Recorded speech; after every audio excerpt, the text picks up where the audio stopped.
What's going on YouTube? Cloverbells here, back with another Scarlet Violet video, and Sacramento Regionals is less than 2 days away, and you are still nervous. You're going, but you're not sure how you're gonna do.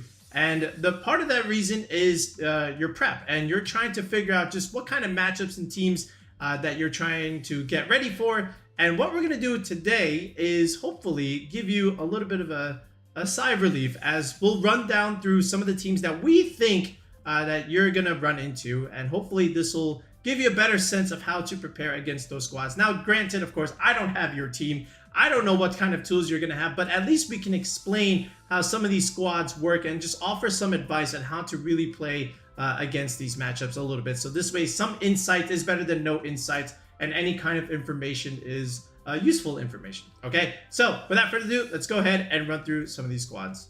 Okay, so with the first archetype, of course, we're gonna spotlight Archaludon here, but you know, there is no one way to really play this archetype. There's so many different options that you can go with, and they've all been successful and proven at the regional level. It just all depends on how the player wants to play the archetype. So we'll start with this one. You may recognize it already. This is from Japan. This is also from Victor Medina from the LAIC finals. Okay, when he played against Marco Silva against his Sun team. And this has two modes, technically three, depending on how you want to look at it. We already know the idea behind Archaludon and Pelipper, right? You're going to set the rain, you're going to have weather control, you're trying to boost up your electro shots, and then you're just trying to ramp up your damage, right? And we already know that. And then speed control with Tailwind. But you can also now add the nice little addition of Ursaluna, a solid ground type, which is very good into the meta right now because, you know, if you look at the top 12 usage mods, a lot of them, at least half, are weak to ground types. And Ursaluna is very strong against a lot of those options. And having it here also makes a lot of sense. And now you also add the Sinistra here. And Sinistra is not new to the Archaludon Rain archetype. What you can now do is provide healing for not just your Archaludon, but also your Ursaluna. Remember how Amoonguss would be very devastating with Archaludon, because again, you can just heal it with Pollen Puff, you know, soak up a bunch of damage, and then start going for these hard-hitting body presses. Sinistra can do that too, and now you also add Life Dew, and now you also add Trick Room. So now you have two modes in terms of speed. You have the Trick Room mode, and you also have the Tailwind mode. And because Ursaluna can go for Earthquake just like Garchomp, you can also do this next to Pelipper, or you can even do this next to Dragonite here. And speaking of Dragonite, it's your secondary Tailwind user, you know, besides the Ursaluna, along with the Archaludon. So now, if the Arc can outspeed a lot of different threats, then you just start clicking these +1 flash cannons, these +1 or +2 body presses, and then the opponent can't really match that offensive pressure, right? And then you also add the Scarf Goldango, and that's the other selling point of this team, the Scarf Goldango with Trick here. So you can do this, and you know, by tricking the other opponent, you know, that you kind of lock them into something that's not an attacking move. That's also one way to do it. You can also just go for fast Shadow Balls or fast Make It Rain. So they're gonna try and create the pin like this. But all in all, look for the Sinistra to always pivot in and out to, you know, just provide healing for a lot of this options here, because look at what you got here. The Sinistra can bring the Pelipper back to Focus Sash. The Sinistra can get the Dragonite back its multi-scale. The Sinistra can recover the HP loss from the Flame Orb on the Ursaluna. It has so much synergy here, just because of the recovery that you can get with Hospitality and Life Dew. And then at the same time, you know, look for Goldango to either clean up in the end game, you know, just as another win condition with Make It Rain, or even start strong with Make It Rain, do a bunch of damage early on, and then let these guys clean up in the back. So look for that at the same time. But if you're going to bring your own weather, then you guys are just going to be trying to fight for weather, just pivoting in your Pelippers, your Torkoals, whatever weather you got, your Ninetales, your Tyrannotars. So look for that in terms of how they want to play this. But, you know, you have the Assault Vest here, and you have Snarl here. So that's the other thing that you have to consider, you know, with the Arc. It's that Snarl pressure against your special attackers. So just be on the aware of that. You can even switch in a Timely King Gambit to catch a Defiant boost if you do run King Gambit. So that's also pretty nice here. But do be aware of how they play the Sinistra here. I think it works very well with a lot of these options. And they can either go the Tailwind mode game 1, and then they can even go the Trick Room mode in game 2, depending on how they see fit. So that's one way to play it. Then we have the standard rain since August, right? We already know this, where you have the Basculegion, Amoonguss, Goldengo, Nasty Plot idea rather than the Choice Specs, or Choice Scarf rather, and then the Incineroar. So this one plays a little bit slower, right? Because you have your defensive backbone with Incineroar and Amoonguss. They're going to be looking to, get positional play on you. They're going to try and click Fake Out and try and set up the Nasty Plot. They can set up the Nasty Plot with the Rage Powder support. And that's really how you want to play this type of Arc Rain. Just balance and slow until you get a favorable position. And then from there, you can always just lead, stuff like Basculegion and Pelipper in the beginning, right? Just do a whole bunch of damage, nuke something in the rain, and then bring the Basculegion out for later. You can also just repivot that into Archaludon. So if you want to Grassy Glide or Sucker Punch this thing, they can always just, swap in with their Archaludon here. And then it's essentially a free switch or a free, body press boost if you're going to consider that, right? So look for that. And then, just even Archaludon and Amoonguss is also annoying too, right? Because you can spore things and then just get free chip damage on a lot of different stuff. So look for that as well. The Amoonguss is the one that you have to be aware of here. So if you got your anti-Amoonguss stuff, you're definitely going to want to consider bringing that, because it's all about supporting your big damage dealers in the Basculegion and the Archaludon. Okay, you've got 3 win cons here, 1, 2, and 3. And it just depends on the matchup that they're going to want to bring those win cons. And that also depends on what you have, just all things considered. So look for those leads and look for those back engines. I could even see Incineroar, Goldengo, Incineroar, Pelipper leads, just parting shot into the Archaludon after you've, weakened the opponent a little bit, with the intimidates and the parting shots. So that's another way to consider that. And then this goes back to, the Sinistra idea. So now you're adding Mouse Hold and Annihilate, okay? And now you have a couple different modes here. So you've got the beat up mode into the Annihilate. You've got the beat up mode into the Stamina Archaludon. You also have the Sinistra to come in and heal the Annihilate or heal the Archaludon after they've taken some damage to either ramp up their Rage Fists or even their body presses, right? And again, you still have the Basculegion offensive pressure to either lead with Pelipper or come in the end game and clean things up with Last Respects, right? So that's another way to consider it. And the mouse hold here with Friend Guard and Follow Me makes a huge difference here, because now you have 2 redirectors, okay? Not just one, you have 2. So now you have different ways to try and set up and protect the Annihilate over here. So look for these to always pivot in and out. I would just, redirect the mouse hold, take some damage, and then protect the Annihilate, switch into Sinistra, and then re-switch the Sinistra back into Mouse Hold, and then, just go for damage on the Annihilate. So think of it like that. And the Archaludon, same thing. If they lead Mouse Hold, Archaludon, look for the beat up idea, or just simply look for, Basculegion just to come in Pelipper to just come in immediately and just, go for this Electro Shot and save the Mouse Hold for later. So lots of different ways that you can consider those leads. Then we have this one, the Federico idea with Arc Rain, and this includes the Electabuzz, the Rillaboom, and the Gambit core. So it's like I'm taking half of the Sneasler Balance core and I'm slapping it on to an Archaludon Pelipper Rain team, and it works, right?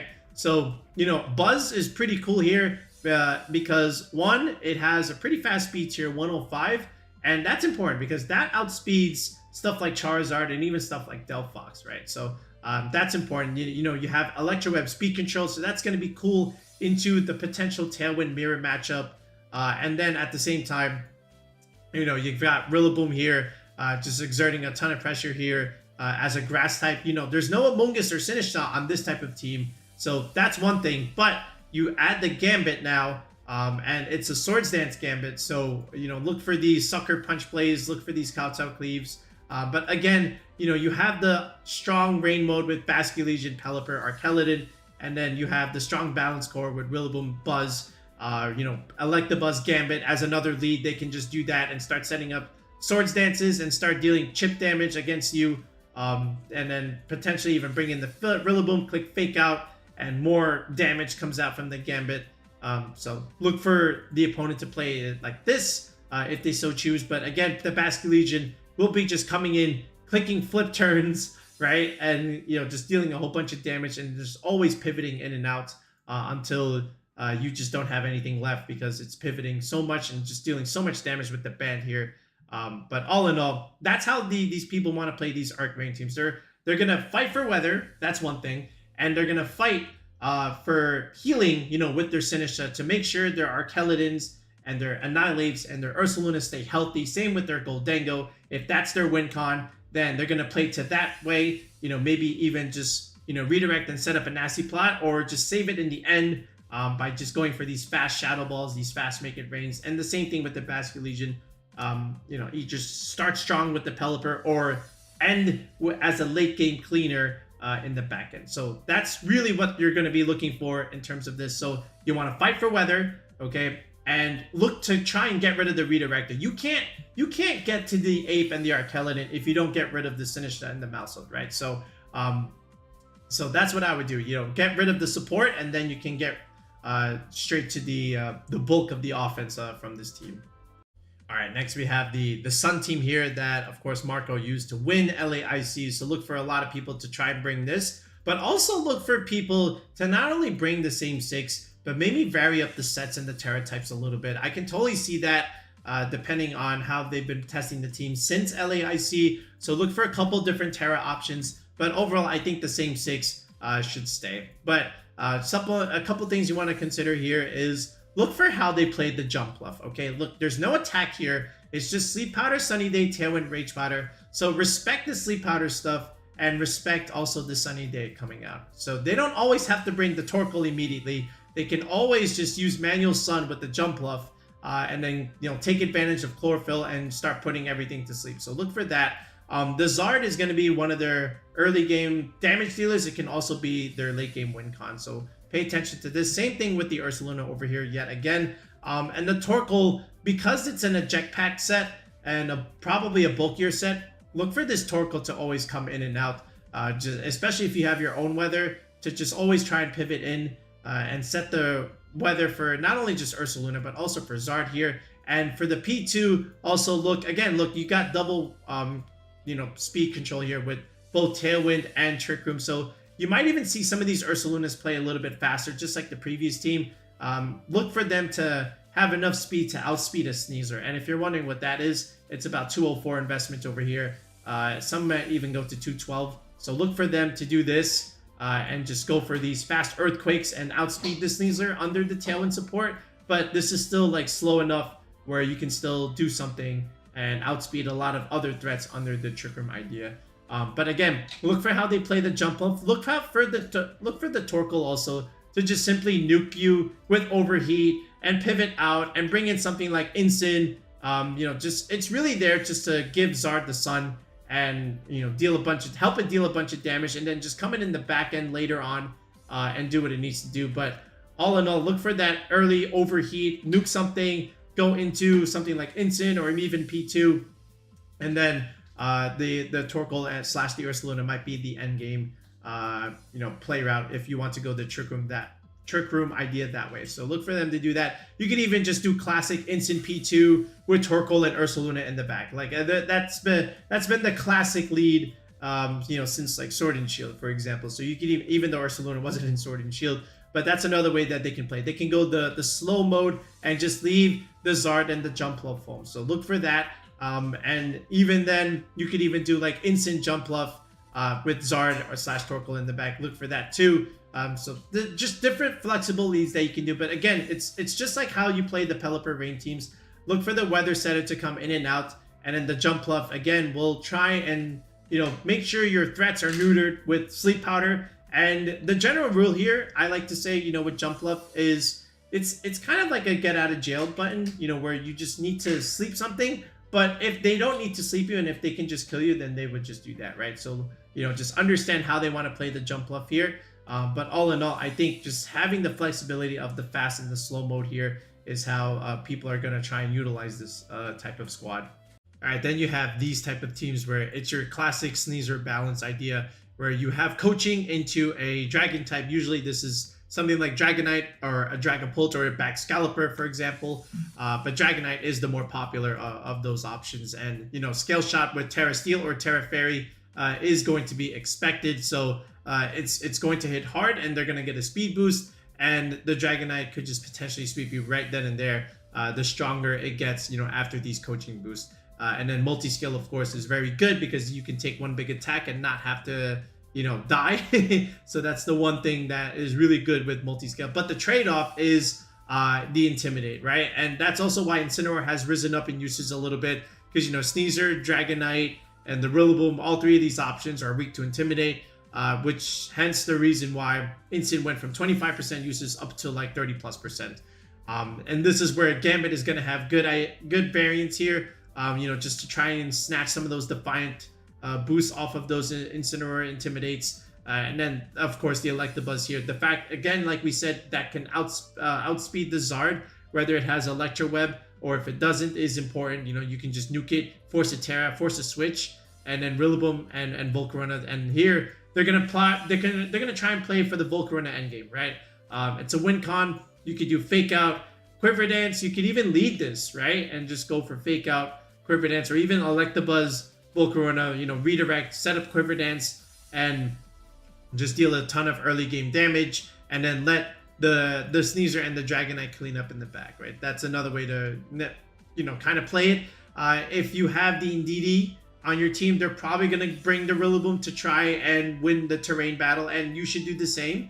If you also have your Indeedee, just again taking away priority Grassy Glide and Fake Out along with Sucker Punch is going to be very useful if you are running an Indeedee for that matter. But it's all about how you deal with the Dragonite, okay? If you can take away this, that's a big part of its offense because the Sneasler is pretty frail, right? It needs a sash for a reason. It's very strong. Of course, it's going to hit hard. But if you can get rid of this, not having to worry about Scale Shot is going to be key. So if you got Terra Fairy on your side, like your own Terra Fairy Volcarona, that could be really good in dealing with the D-Knight here. The Sneasler, if you have priority attacks against it, that's also very strong into that. If you've got flying coverage, great. If you've got ground coverage, also great. Look at this. 1, 2, 3 Pokemon weak to ground. There is immunity and resist, right? And they do have to bring that into you if you are going to bring a ground type. So you can kind of use that against them if you know they're going to want to bring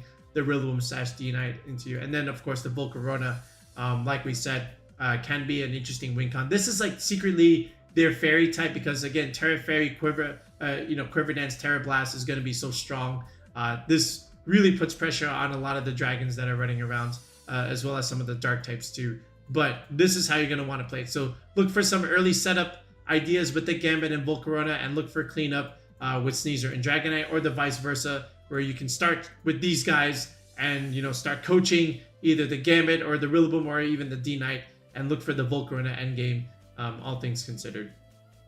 The other type of Sneasler balancing that you can run into is if they have the Ninetales Weather on their team. So, weather's going to be important in this regional, because right now, at this point, all 4 weathers are viable, right? Torkoal, Sun teams, Tyranitar, Sand teams with Corviknight.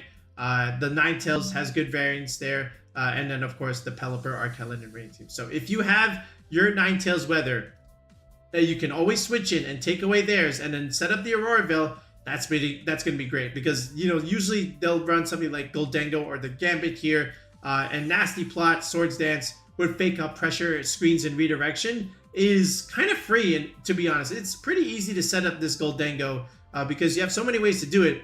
Whether you do it with the Magmar, whether you do it behind the screens, or whether you need some help with the Fake Out coming from the Rillaboom or even the Sneasler in this case. Right, so they don't necessarily need to have coaching here if they're running the Goldengo instead of the Gambit. You'd rather have Fake Out and Protect. So this way you can try and set up another Nasty Plot on your side. But of course, just having this weather advantage with Speed Control and Icy Wind, right? So you can break multi-scale this way. You can slow down the Charizards this way. You can slow down some of the Tailwind offense teams this way. And then from there, let stuff like Dragonite pick things off with extreme speed or even scale shot things after they've gotten their speed reduced, and then look for Goldengo to beat this endgame win condition like we've been saying throughout the video. And then Rillaboom can also come in and give you Fake Out and terrain control. So this is another way to play the Sneasler Balance. Do you have the Ninetales on you, or do you want to play without the Ninetales? All right, how about the Doug idea? So a couple ways you can play it. This is the Tower Okada variant where you have both Incineroar and Rillaboom here. And the Sneasler also has Fake Out. So you have 1, 2, 3 Fake Out users. And that's very good with Goldengo. Again, we're just trying to set up our nasty plots. And then we're just trying to click Make It Rain and go from there. And the Fake Out pressures is going to help you stall out potential Tailwind turns. Also the Trick Room turns. Because, you know, they don't get to attack. And then just having the Rillaboom switch in and remove the Indeedee terrain. So that way you can click Fake Out is going to be important. But you have Doug here, and the whole concept now is the Dragonite will have Tailwind here. So now the Blood Moon and the Goldengo will have speed control. And remember what Goldengo and Ursaluna used to do with Talonflame, right? That was a very strong hyper-offensive trio where you get to click Tailwind, you get to click Make It Rain, or you got to click Tailwind and you got to click Blood Moon or Hyper Voice here. Now, this is the Yawn variant with Covert Cloak. That's okay. But the idea is still more or less the same where, you know, both these options can become super fast and just deal a bunch of damage. And then, you know, you get to support with the Fake Out Bros. So that's one way to play it. Then you can do other stuff here. Okay, so now what about the Among Us idea instead of the Rillaboom? So now you get redirection on your team. And now you have the Assault Vest, Blood Moon, Ursaluna with the Vacuum Wave tech. You know, just a little bit of sniping potential with that. And, you know, this is also very useful into like low health King Gambits. And then the Sneasler still has Fake Out pressure along with the Incineroar. And now you have redirection. And now this is still the Life Orb Goldengo that you want to be able to set up. And this Dragonite is still going to have Tailwind. They may also have Haze without just Protect. So you can kind of exploit that if they don't have Protect.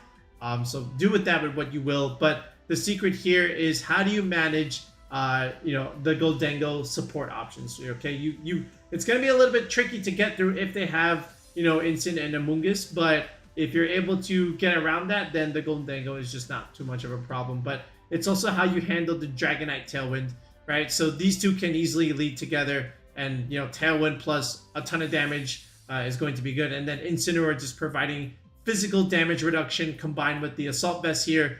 For special damage reduction, the Blood Moon just becomes hard to remove. So you need something to really pressure this thing, and, you know, to also just simply get around the Incineroar for that matter. So just be aware of that. And then, of course, the Sneasler becomes an end game win con. It can also help set up with Fake Out here, but this is just the other way of playing a Doug idea. Okay, then as we move forward, look at this. Then we go into something like this where we have a hyper-offensive squad here, where we just mentioned this Talonflame, Ursaluna, and not Goldengo, but you still have the Psy-Spam duo here with Sneasler and Indeedee, the male Indeedee here. So you have these four, and then these last two slots become flexible slots. It depends on what you want to do and how you want to use the squad, but these four are very, very strong together right now. So you've got dual Wing Beat rather than Brave Bird, so this is going to be able to snipe your Sneaslers, especially if they are Sash. So just be aware of that. And the Blood Moon usually is Life Orb on these teams, so they're going to do more damage at the expense of sacrificing some bulk. And then you have Expanding Force Pressure, you know, coming from the male Indeedee, Trick Room and Prison to deny Trick Room. And then the Sneasler will have the Psychic Seeds Throat Chop set. No Fake Out though, because again, you know, why would you when you have the Psychic Terrain? And then the D-Knight still will come in and click Scale Shot. Okay, you've got support from the Electabuzz. Follow me, right? So this way we can protect the D-Knight in doing so. And then, of course, the Electro Web for a little bit more speed control. Break some Sash. Outspeed certain threats. Outspeed a Zard for that matter under Tailwind too. So that's also going to be useful when you come across that matchup. But a lot of aggression here. A lot of Talonflame with +1s. Talonflame Ursaluna, Talonflame Sneasler, Talonflame D-Knight, Talonflame Indeedee click Expanding Force. You know, bring these two in the back and finish the job. So early game offense, you know, without too much switching potential is going to be key here. And, you know, they may bring the Electabuzz just to try and protect their sweepers, which is usually the goal for these Electabuzz and Magmars that are on teams like this. So just be aware of that. Okay, this Baxcalibur Balance team is still like really, really strong even right now. Of course, you already know what you're getting with coaching Sneasler into a Dragon type. Instead of Dragonite, it will be the Baxcalibur. They have Icicle Spear, they have Scale Shot. Bax is looking really good right now in this current format. But really the secret here is how they manage the Dondozo here. Of course, the Yawn pressure is annoying. I've seen Rillaboom Dondozo leads where you're just trying to slow the game down and put everything to sleep, force things out of position by just spamming Yawn, and then it's just free setup for your Volcarona, right? And this is what they're doing to create space for the Volcarona. If they just have Yawn and then the Quiver Dance here, then next turn, oh, now what do I do? Do I stay asleep or do I switch out? And if they switch out, then that's just, you know, more Quiver Dance space for you. Same thing over here with the Gambit Goggles, more Swords Dance pressure here, you know, after the Yawn pressure along with Fake Out over here. And again, you still have coaching into all of these options, especially the Gambit and Baxcalibur here, just exerting so much pressure when they do have this coaching boost. Same thing with this Rillaboom here. Now you have +1 Rillaboom with the Assault Vest. You're getting the special defense and the defense from the coaching, and then you get the +1 attack. Obviously, you know, in grassy terrain, your Wood Hammers and your Grassy Glides are just going to do so much damage. But you always have this get out of jail free idea with the Fissure. So let's see how much these things hit. But Fissure it just makes an unwinnable match actually winnable. Okay, and that's usually why you have this in the first place. So just be aware of the Fissure. But again, 30% chance. So you know, it's all luck sometimes. Okay, but Baxcalibur looking really good. So see if you can pressure that early on and make sure that they don't get too much going with their Scale Shots and their Icicle Spears, especially after a coaching.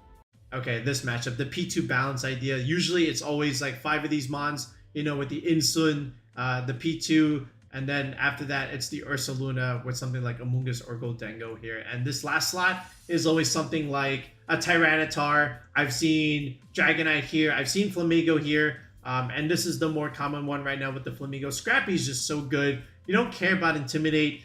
You can hit a Ghost type for that matter, like a Dragapult. And then Dual Wing Beat has been the change as opposed to Brave Bird. Again, that's really good against the Sneasler Sash Pokemon there. The fact that you can get around that and not have to, you know, deal chip damage to yourself and keep your Sash, you know, with Dual Wing Beat versus something like Brave Bird. And then Wide Guard is also really strong. That just protects the team against spread damage moves, so just be aware of that. But all in all, the Ursaluna is very threatening here, especially if they can, you know, utilize their Trick Room turn. So your job when you play these teams is to either do one of two things. Either you reduce the damage from the Ursaluna by using your Incineroar and intimidating it to death, so this way they can't really pick up KOs in Trick Room, or 2, you deny Trick Room and have something against it, so this way you pressure the Ursaluna rather than it's pressuring you. And you know, they do have a lot of support here with the defensive backbone with Incin and Amoonguss. So it's just all a matter of how do you break through into the Porygon, because this is your only Trick Room setter on the team. So if you can break it, then that really shuts down a lot of what they can do later in the end game. So just try and plan, you know, for the Porygon, but also don't ignore the Incineroar and the Amoonguss. Okay, now if you made it to this part of the video, I guess I can give you guys a little bit of a treat. So if I were to go to Sacramento, you know, there are 2 teams that I personally would bring. So let's go ahead and build it from scratch here. So for me, I always like to start with a solid Fire Water Grass. Or you guys know how I build if you've been following the channel for a while. So the Fire Water Grass that I'm going to choose for this at this moment is going to be, of course, starting things with a Rillaboom. I love Volcarona, so we're going to do that. And my water type is going to be the Basculegion, okay? And it will be that Choice Band, that Choice Scarf adaptability set, okay? And I really want to center the squad around this because, you know, this has a lot of flexibility right now if you use them properly, okay? But I want to build it around this. I want to have Volcarona as my my end game win con. I can even start off strong, and it looks really good here when you have leftovers along with Rillaboom Grassy Terrain. You get a lot of recovery, you know, just by setting up your Quiver Dances and then just also having Protect here. And then the Basculegion with the Choice Scarf and the adaptability can just do so much damage, whether you're in the beginning of the game or whether you're in the end of the game. Okay, so where do I go from here? Obviously, I'm going to throw in Sneasler. I think Sneasler makes a lot of sense here. And then after this, I want Dragonite. Okay, great Dragon type right now. Scale Shot is busted. Okay, and so is Haze. So if you can remove setup like other Nasty Plot, other Swords Dance, other Dondozo shenanigans, I think Haze D Knight is very good. And then after this, can I get some weather control? I think weather is a huge part right now in Regulation H. And if that is something that you have, that's just another advantage that you can have over the opponent. And I like the Alolan Ninetales here, okay? And for a lot of reasons.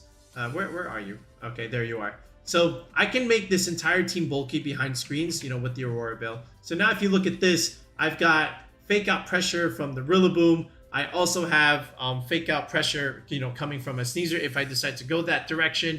And then I have screens here from the Alolan Ninetales. And at the same time, I can also give myself speed control with Icy Wind. I can break Sash, I can break Multi-Scale, and I can slow faster threats down. I can outspeed Charizard with the Icy Wind. And I'm faster than Zard anyway, so then if I go first, you know, and click Icy Wind, even if I have Snow or not, whatever I have, like a D9 or a Sneasler, can just finish it off because I can outspeed it, all things considered, right? So I can do this with the Ninetales, and then, of course, the Basculegion also helps here. I can take away their Sun, I can take away their Sand, and just play it like this. But also, the fact that I have Volcarona and Basculegion also helps here. So one thing that you want to do against a Ninetales is to bring the rain into it, right? But that only helps the Basculegion, right? You're going to do more damage in the rain, and you already have the Scarf. Well, another way to do that is to, you know, bring the Sun against the Ninetales, bring the Torkoal. But that just helps the Volcarona do more damage because, again, you are a Fire type. And that's how I really wanted to play it. It's actually a Volcarona Basculegion Ninetales team, you know, with just 3 other really good Pokemon behind it. And that's kind of how I want to play this. If I had to play something like Sneasler Balance, this is what I would do, you know, right now, given where we are in Regulation H. So if I had to build the rest of this team, okay, I would still do Assault Vest Rillaboom with Terra Fire. Really good in Torkoal games because, again, they can't really hurt you with Eruption, and you just kind of soak it up with Terra Fire plus your Assault Vest here. Obviously, you're going to go for Fake Out. Then you're going to go with Grassy Glide. My A button is broken. Then you have Wood Hammer. And then the high horsepower ground tech move is very good against this Sneasler. Then the Volcarona, this will be our fairy type here that can just nuke things. So, you know, you can just do Heat Wave, Terra Blast, Quiver Dance, Protect, Basculegion, standard set here with Wave Crash, Flip Turn, and Last Respects. Now, this last move, you can put Aqua Jet here, but what I want to do is actually just use Terra Blast. And this is what some Basculegions are doing right now, is just using this Terra Blast to their advantage. So, for example, you can do Terra type fighting, right? Where the Gambit wants to click a dark move into you, or a Goldango, wants to do that. You can just go Terra Blast into the Gambit and just KO it. And then at the same time, even though you can't click the fighting move into the Goldango, you can Terra fighting out of the Shadow Ball there, and that also makes sense. You can also go Poison, you know, again, just to resist the dark damage also. So that's also not too bad either. It's also really useful against fighting types, but also you can just remove the Primarinas immediately, with this Terra type Poison, and really pressure it. But yeah, Poison is definitely like another good viable option. By the way, I think I just said that Poison resists Dark. That's not what I meant. I meant resist fighting there.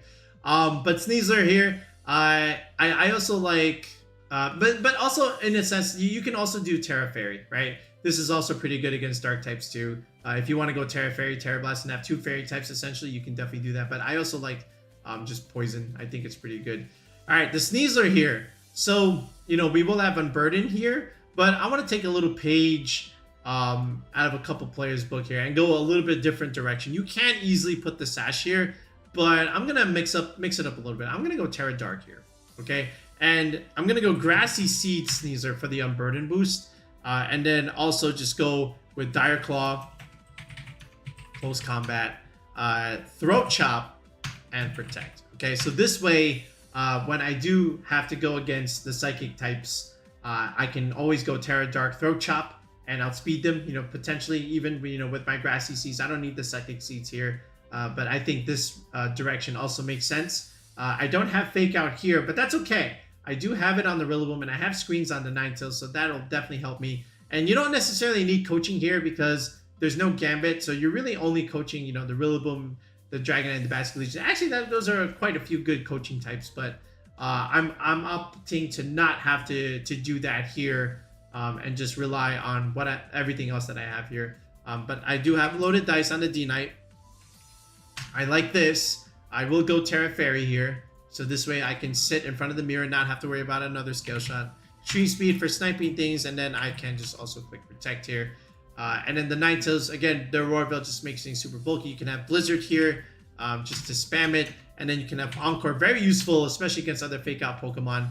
And then just go with the Cobra Cloak here. I think Ghost also makes a lot of sense here. But this is what I would do if I had to bring like a balance team. I would do something like this where I have some terrain control, I have weather control, I have some speed control, you know, with the Icy Wind and the Choice Scarf idea. And I have a little bit of setup with the D-Knight and the Volcarona. I can also remove setup with Haze. I have some priority moves with Grassy Glide and Extreme Speed. And I can also outspeed things, you know, with the Unburdened boost here. So this is what I would do and what I would bring as far as like a balance kind of thing. So if I had to just quickly EV this, I want to just make this Adamant. Let's go about 121, you know, just after an Icy Wind, you get to outspeed stuff like a Mousehold, and, you know, 121 of the other trademark VGC tiers. I'm going to go about 196 here in terms of my attack. You know, just hitting the benchmark there, hitting the bump. And again, if you don't know what bumps are and you're trying to play VGC and you're trying to, you know, EV Pokemon besides 252, 252, make sure you comment below asking what are EV bumps. I will respond to you. I will reply to you because it's a very fundamental skill to understand if you're trying to learn how to EV your Pokemon. You got to know what your bumps are. So comment below and I will respond to you what are EV bumps, or just check out our channel and, you know, find it. A couple months ago, we made a whole video on this, what are EV bumps. You can always give that a watch, but otherwise reply and I will respond to you. Anyway, after this, let's go to 132. Okay, let's hit the Rillaboom Grassy Terrain optimal recovery mark. And after this, you have 56 EVs left. Let's just put an even number here in the Spadef, you know, for optimal assault value, assault vest value, and then the remaining points can just go into defense.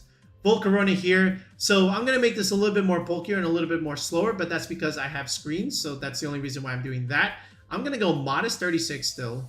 Okay. And then in terms of my speed, let's go about 108. I think just outspeeding another Dragonite is going to be key. And then after this, I have all this bulk that I can do. We're just maxing out the HP. 192, very good with leftovers and Rillaboom Grassy Terrain recovery. And having some defense like this is always, you know, pretty nice. Right, and this is almost 100, so I kind of like this, just having some good physical defense there, combined with the Quiver Dance special defense boost. The Volcarona becomes hard to break, and then you have recovery, you know, with the Rillaboom Terrain and the leftovers. Baxcalibur here, you can just do this, okay?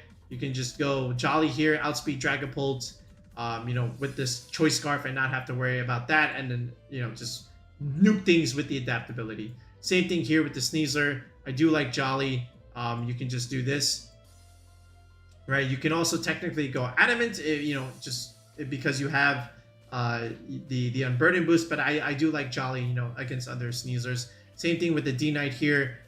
You kind of want some damage here, so just going Adamant with your skill shots is going to be key here. And then the Ninetales here, again, just making sure you're faster than all your base 100s. You can just go simply up to here, right? You know, 188, but at that point, you know, let's go a little bit faster. Let's go 177. Let's max it. Let's outspeed stuff like Delphox and whatnot. And then just, you know, have some bulk here. So let's go about 92 HP here, 92 investment. Again, factor of 16 for the Rillaboom Terrain recovery. And then after this, it's just literally dumping all your remaining EVs into some physical defense. And that's really what we've done here with the Ninetales. So something like this is quite good. Did I put the nature here? Yeah, I did. Okay. Yeah, Fire Terra, Fairy Terra, Poison, Dark, Fairy, and there's Ghost again. So, you know, you can take this to Sacramento. Maybe you'll get like a pretty cool result. But I like what it can do. Okay, I like this. I've been testing it a little bit, and I've had some great battles. The Sneasler Grassy Seed is quite useful. I survived quite a couple of physical hits. And then the Aurora Veil Ninetales is quite good. But the key is to baiting the other weather from these teams. They always want to change Ninetales weather because they want to deny Aurora Veil. So then just lead your opposing Weather Sweeper in that. If they want to bring Torkoal, bring your Volcarona. If they want to bring Pelipper, bring your Basculetian. Okay, and then just fight for weather with your Ninetales. Okay, and then after that, you could just bring Sneasler with a +1, whether it be D-Knight or Rillaboom. So that's usually how I kind of flowchart this kind of team. And then Volcarona can also be your win con. It's also really good against the Trick Room stuff because you can just literally quiver dance in front of the Hatterines and they just don't do any damage. You bring out Rillaboom terrain, they can't do anything anymore. You just wall them out and the Torkoal just gets smashed by Terrafire high horsepower, right? So I would just do this. So now what if I had to go the other direction? What if I had to build like a hyper offensive team going into Sacramento? We'll show you that. Okay, the other way I would do it if I had to do hyper offense, it would be this way. So of course I'm going to bring these four: Talonflame, Archaludon, Indeedee, Sneasler. Okay, and just click Tailwind, nuke something, and then bring these guys in the back and finish things off. But you can also have some variance in your last two slots here. Instead of Dragon Knight and Electabuzz like Oliver's team, you know, from LAIC, I think that's a very good 6. Bring that 6; it's really good. But the way I would do it is I would do Archaludon, okay, with a Power Herb set. Right, instead of Stamina, I would do Power, and I would do something like either Sturdy or Stalwart. I think Stalwart is pretty good. Just ignore Redirection, and then I would just have Goldengo here, also as another nuker along with the Blood Moon Ursaluna. So I would just do something like this, and just have choice specs here with Trick, and then just simply nuke stuff and use the Trick to my advantage. So like make it rain, you know, Shadow Ball. And then from here, I can probably put Power Gem or Thunderbolt. I think either one is good. I'll just put Power Gem for now. But this is what I would do. I would do something like this, and then the Arc set. So it would do. I would just do Dragon Pulse, and Electro Shot, Thunderbolt, and then Protect. Okay, that's Thunder. Right. Let me put Thunderbolt. There we go. And then just go Terra Electric too at the same time. So now I can start nuking things with my damage. You know, I would just go a simple 2/5/2 set here. You can even go Modest if you want. But just to have this idea, and then over here, same thing. You know, you do have a Sash, so you can even just go Modest here, or you can even just go Timid. I think either one works. But the Sneasler here, of course, I will also go Jolly and just have an even number in my Spadef, and then just have the rest dump into attack. Same thing with Goldengo here. You know, you want the faster Goldengo here. Faster Goldengo is always going to be like really solid. So just do it like that. So, you know, just Timid, pressure here, and just do this. And Blood Moon, same thing, like max speed Blood Moon, you know, hitting that 114 mark and then just doing a ton of damage, you know, under Tailwind is going to be great. And then the Talonflame here, same thing, just Jolly Talonflame with 4 points in each stat here, and then just nuke something with your 2/5/2 attack. This is what I would do, right? So Terra Steel, yeah, that's good. Dark, Psychic, and the Arc here can be Electric. Yeah, so if I had to play like some hyper offense stuff, if I had to bring that to region, I would just bring this 6 and, you know, not stress myself out so much. But this is a proven 6. This has done well at the tournament level, has done well at Limitless, so you can definitely give it a go. But I showed you 2. I showed you one that is, you know, more balanced, you know, with control for weather, terrain, setup. Okay, and then I've also shown you hyper offense here as far as like what I had to bring if I had to do it. Okay, so that's it. So essentially you got 2 free teams if you made it this far to the video. So do with it with what you will, but hopefully we've been able to provide some knowledge and some insight for some of those teams that are otherwise relatively common right now in Regulation H. And if it helps you in Sacramento, let me know, and we'll give you a thumbs up. Okay, but that's it for now, folks. We'll be back with another video in the next one. Peace out, and have a good one.